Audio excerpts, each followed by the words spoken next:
Para aclarar, nunca me propuse trabajar en correccionales. Me gradué de una universidad privada, cara, con un título en filosofía. Elegí la escuela por cómo se veía el campus en otoño y elegí la especialización porque mi novia, en ese momento, quería estudiar Derecho. Cuando el polvo se asentó, estaba de vuelta en mi ciudad natal de los Apalaches, menos la novia, más $60,000 de deuda, preguntándome cómo diablos iba a sobrevivir. Mi familia me trató como si todavía fuera un adolescente y no pasó mucho tiempo antes de que sus reglas tontas y sus preguntas punzantes sobre mi futuro se hicieran demasiado difíciles de soportar. No podía soportar ver los rostros engreídos de cómo los poderosos habían caído y de mis tíos conservadores durante una cena más de acción de gracias. Tuve que salir y los sitios de trabajo estaban llenos de listados de un centro correccional. Era escéptico al principio. La paga parecía demasiado buena para ser verdad y mis amigos nunca perdían la oportunidad de contarme historias de terror sobre la cárcel. Sin embargo,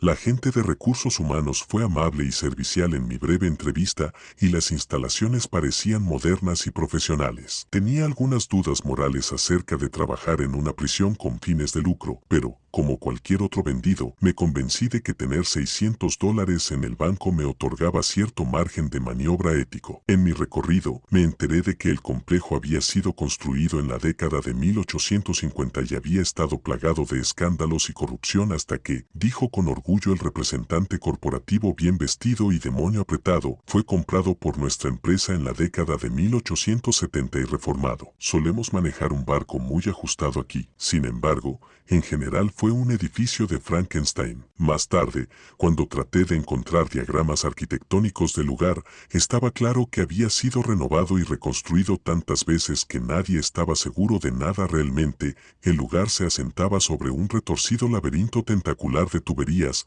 sótanos, pasillos muertos. Imaginar esos túneles húmedos y sin luz me proporcionó mucho combustible para mis pesadillas en mis primeros días. Fue peor, y al mismo tiempo, no tan malo como me temía. Los prisioneros eran de un mundo diferente al mío, y lo sabían. Hacer que los novatos como yo se enojaran era una de las pocas opciones de entretenimiento en su mundo estéril y sin luz solar. En mi primer paseo por el bloque de celdas, un traficante de drogas jamaiquino que había disparado a 2 niños en un auto en movimiento corrió hacia sus barrotes y me escupió sangre, riéndose mientras yo farfullaba y trataba de limpiarla. Más tarde supe que era seropositivo. Por otro lado, mis compañeros de trabajo entendieron lo difíciles que pueden ser los primeros días y presentaron un frente bastante unido. A medida que pasaban los días, también llegué a comprender mejor a los prisioneros, su cultura, cómo interactuar con ellos y el hecho de que eran humanos como yo. Las cosas se volvieron tan rutinarias, para ser honesto,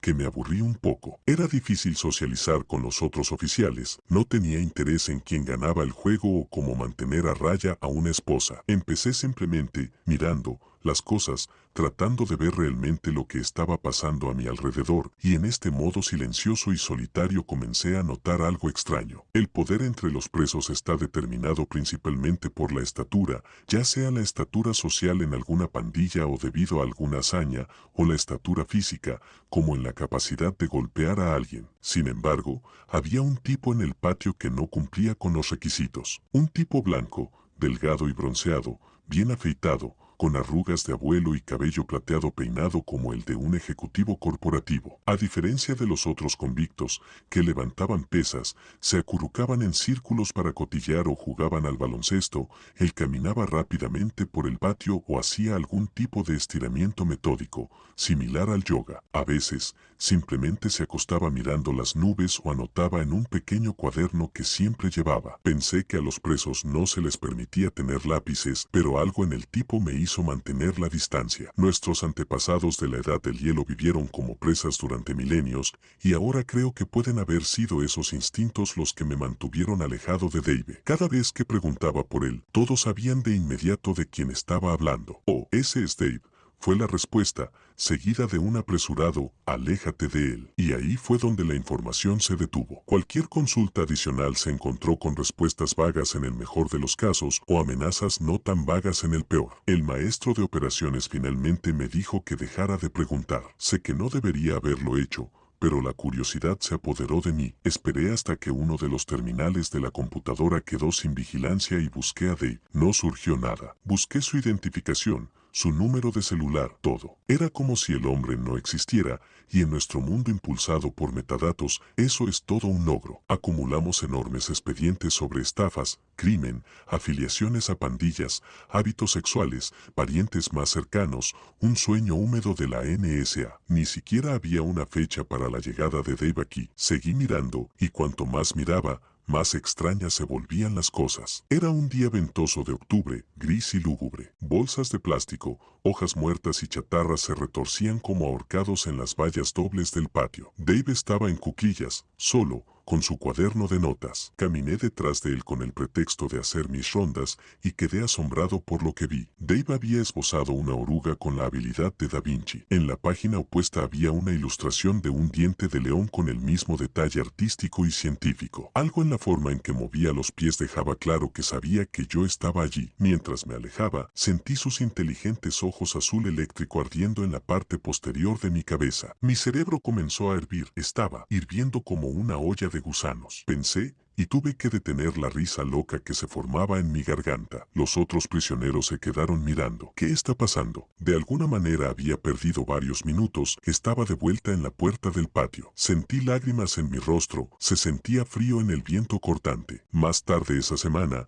me hice el enfermo para escapar de mi deber durante el tiempo en el jardín de Dave y fui a ver su celda. Técnicamente, eso era tan ilegal como buscar su información personal, ya que Dave estaba en el bloque C y yo trabajaba en el bloque B, pero estaba obsesionado. Cuando llegué a su celda, descubrí que tenía una puerta, como la de un salón de clases de ciencias, no rejas, y que mi llave ordinaria no la abriría. La celda parecía normal, aparte de los artículos prohibidos en ordenadas pilas en el interior. Libros y notas complementarias en varios idiomas, más bocetos, una pizarra y un ábaco, incluso velas. Todo esto fue una clara violación de las regulaciones, pero, de nuevo, ¿a quién se lo informaría? Mi maestro de operaciones ya había dejado muy claro cómo se sentía acerca de hablar de Dave. No había nada que hacer sino volver a mi deber, con más preguntas que respuestas. Cuando regresé al patio al día siguiente, el clima se había despejado. El sol parecía ponernos a todos, contras y guardias por igual,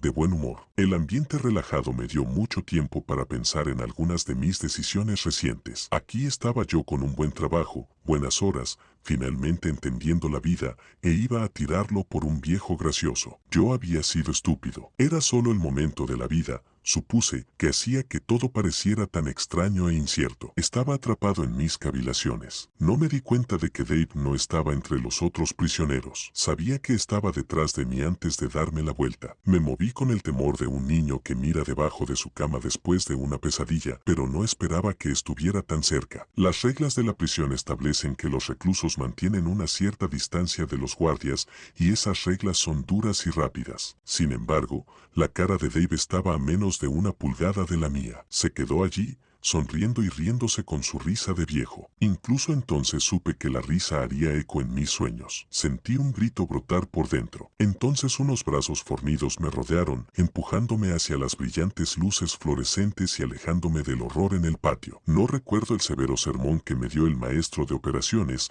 o el goteo intravenoso en la sala de medicina después, ni las conversaciones en voz baja de las enfermeras. Recuerdo yacer al borde de la parálisis sobre las sábanas rosas de Pepto-Bismol, mirando el armario de las escobas, esperando a que se abriera como una boca desdentada mientras todos estaban de espaldas. Una débil risa resonaba, luego me atraía. Cuando me desperté, llamé a mi familia preocupada y murmuré algo sobre mareos. Me comí un bollo pegajoso de la máquina expendedora, sin apenas saborearlo ni darme cuenta de las miradas sombrías de mis compañeros de trabajo. No fue hasta que llegué a casa que encontré el trozo de papel amarillo roto en mi bolsillo. Era un boceto perfecto de Da Vinci de mí, durmiendo en mi cama en casa. Cuando comparé ese dibujo con mi dormitorio en la casa de mis padres, todo coincidía, desde la mancha de café en la mesa hasta el patrón de las sábanas. Me acosté toda la noche con las luces encendidas, escuchando rock clásico y tratando de pensar en otras cosas. Después de ese día, parecía que Dave y yo teníamos una especie de tregua. No le prestaría una atención indebida,